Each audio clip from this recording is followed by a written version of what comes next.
For a stifle, what you want to do is kind of extend it all the way back. Not too much pressure, but just kind of stretch it out like that, and then go through like a bicycle type motion, just like that. Okay. And again, stretch it out again.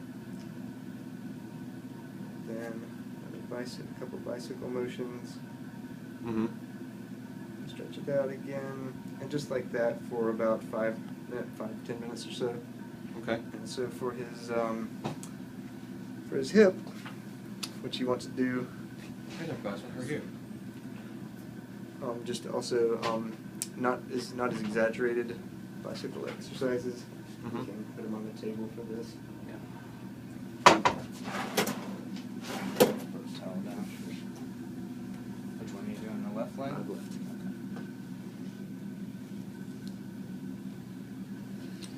Yeah, so for this one, we're just gonna, here's his hip joint, just gonna extend him, flex him, and I'm holding kind of right here.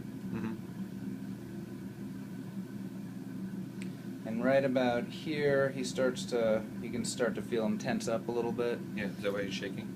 I think he's just a little cold and nervous. Okay. But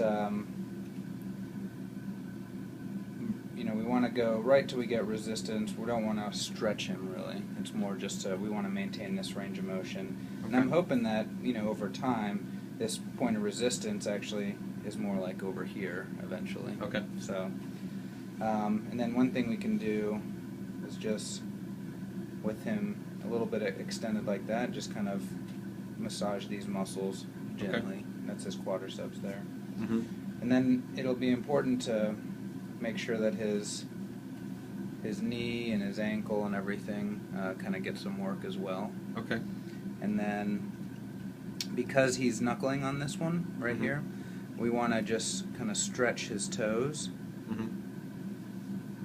so that they don't contract down a little bit at all. But hopefully he'll start stepping on those appropriately. So that's that side. And we can roll him over. Just got legs underneath. It's all right, buddy. There you go.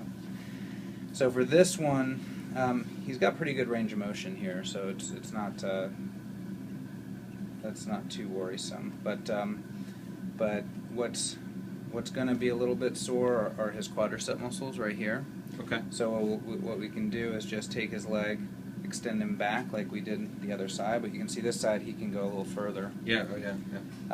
And then you can feel a little tension. This muscle right here, when you stretch him, becomes there's a little tension on there, and then you can just kind of massage these gently, and that'll help kind of loosen them up a little bit. Okay. So, then I just wanted to show you his little knuckling so that you don't get too worried about it, and so we could monitor it. And we actually might have you come in on Wednesday or so next week, so I can just check it out. But you can see how Oh yeah, he's walking on his... right here he's walking on the top of his foot. Oh yeah, he's tiptoeing. Okay. And that's because he doesn't have very good sensation down here. If I pinch his toe, though... Oh yeah. I'm sorry, buddy, I had to do it. If I pinch his toe, he has sensation. What I'm going to look at on Wednesday is to make sure that when I pinch his toe there, he responds again. If we find that he should be getting better and better, not worse. So if we find on next Wednesday that he doesn't have good sensation, then we have to think about why that is, and you know, hopefully it's not irritation there or anything like that. But that's about it. So, and what we can let him. It's kind of good to support him when he's standing. I would just put his foot the right way up, and then you can just kind of hold him here, and he's kind of balancing on his front legs. But Yeah. I kind of I can shift his weight back a little bit, and then just kind of make him stand a little bit, and that'll help with his muscles. And you want to go see your dad? But you can take his collar